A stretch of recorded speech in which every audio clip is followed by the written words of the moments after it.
أعوذ بالله من الشيطان الرجيم. بسم الله الرحمن الرحيم.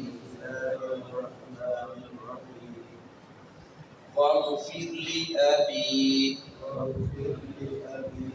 إنه كان من الضالين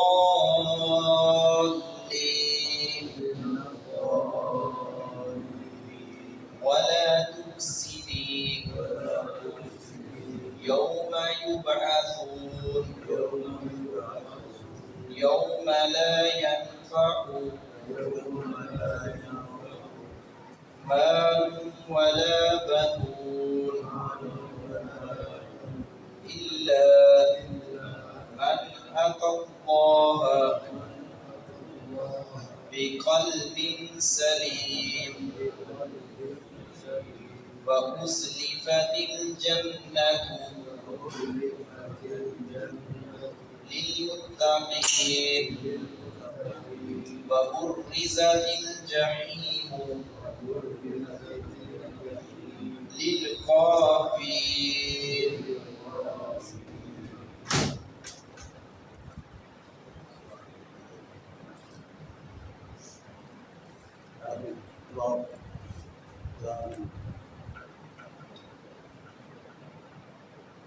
حضرت ابراہیم خلیل الرحمن علیہ السلام کا تذکرہ چل رہا ہے. حضرت ابراہیم علیہ السلام نے باپ کی محبت میں آ کر باپ کے لیے مغفرت اور بخشش کی دعا کی.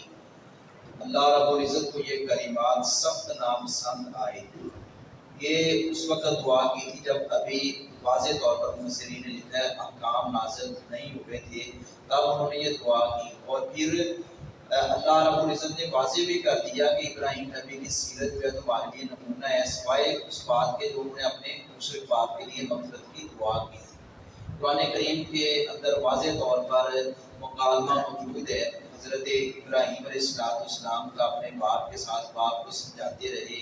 بعض نے تعویل کی ہے کہ جی وہ ایمان لے آئے تھے، ایسا کوئی واضح طور پر کوئی دلیل یا کوئی ثبوت نہیں ملتا. نبی کے گھرانے سے تعلق رکھنے والا بے شک وہ نبی کی بیوی ہو، نبی کا بیٹا ہو، نبی کا باپ ہو، نبی کی والدہ ہو، اگر وہ صاحب ایمان نہیں ہے، اپنا بیٹا بے شک نبی ہے، تو اس پر بھی ایمان لانا اس کا بنیادی فریضہ ہے. تو حضرت لوط علیہ السلام کی بیوی کا تذکرہ بھی موجود ہے، نوح علیہ السلام کے بیٹے کا بھی تذکرہ موجود ہے، کس طرح طوفان میں غرق ہوا. یہاں حضرت ابراہیم علیہ السلام کے باپ کا بھی تذکرہ موجود ہے. تو اس لیے ہمیں چاہیے کہ ہم مشرک کے لیے مغفرت کی دعا نہ کریں، اس سے ہم گریز کریں. اور یہ شرک بہت بڑی لعنت ہے، شرک کبیرہ گناہ ہے.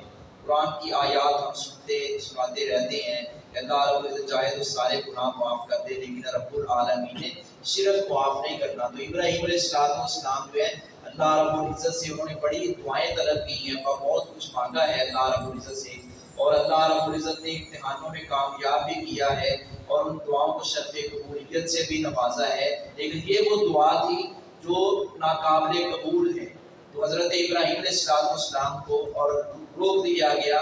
اور اسی طرح غالب سورۃ توبہ کے الفاظ میں ما کان للنبی والذین آمنوا ان یستغفروا للمشرکین ولو کانوا اولی قربی من بعد ما تبین لهم انهم اصحاب الجحیم.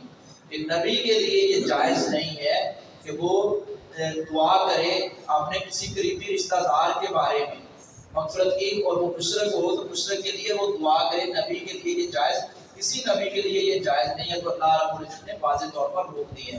پھر اور تو بخش دے بھی ابھی میرے باپ کو انہو بلا شبہ کانا من الضالین، وہ ہے گمراہوں میں سے.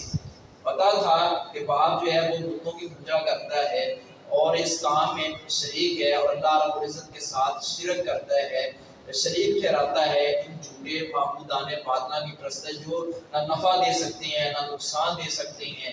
اور وہ سارا قرآن کریم نے منظر کشی کی ہے کہ حضرت ابراہیم علیہ السلام کس طرح اپنا انہوں نے وہ کلہاڑے کے ساتھ ان کے ٹکڑے کیے اور بڑے بت کے قدموں پر رکھ دیا سمجھانے کے لیے، اور کہیں سورج کی مثال دے کر. تو اس طرح یہ مثالیں دی ہیں اللہ رب العزت نے قرآن کریم میں ولا تخزنی، اور تم مجھے رسوا نہ کرنا، یوم یبعثون، اس دن کے ساتھ جب دوبارہ اٹھائے جائیں گے، یوم لا ینفع، جس دن نفع نہیں دے گا مال مال، جس دن کوئی مال نفع نہیں دے گا، ولا بنون، اور نہ بیٹے نفع دیں گے۔ یہ تو واضح ہے قرآن کریم میں جگہ جگہ پر، نہ مال کام آئے گا، نہ اولاد وہاں سفارشی کا سفارش کر سکے گی، نہ کوئی اور سفارش کر سکے گا، بلکہ جن کو بڑا سمجھ رکھا تھا اور جن کے کہتے تھے کہ ہم بیعت ہو گئی ہیں اور جن کے لڑ لگے ہو گئی ہیں کہ ہمیں جنت میں لے جائیں گے، وہ تو مارے مارے پھر رہے ہوں گے، وہ تو باقاعدہ قرآن میں الفاظ ہم کہیں گے اللہ ہم نے تو ان سے کہا ہی نہیں تھا، اتر جائیں گے۔ تو اس طرح کی مختلف جگہ پر اللہ رب العزت نے یہ بیان کیا، الا من اتى اللہ، مگر اس کو جو آیا اللہ کے پاس سے، جو اللہ کے پاس سے، بقلب سلیم، قلب سلیم کے ساتھ۔ اللہ رب العزت نے فرمایا کہ جو میرے پاس قلب سلیم، سلامت دل لے کر آیا، دل شرک اور بدعات کی جیسی غلاظتوں سے پاک ہے، دل دنیا کی جو ہے وہ تمام لالچ جو ہے اس سے پاک ہے، تمام لالچ میں بھی دنیا کی ایسی سود ہے، رشوت ہے، اس ساری چیزوں سے وہ بچ کر قلب سلیم، سلامت اور صحیح اور تندرست دل لے کر آیا ہے۔ اس دل کے اندر کھوٹ نہیں تھی، میل کچیل۔ اللہ رب العزت نے ایسا شخص کامیاب ہوگا کہ جو قلب سلیم لے کر آئے گا۔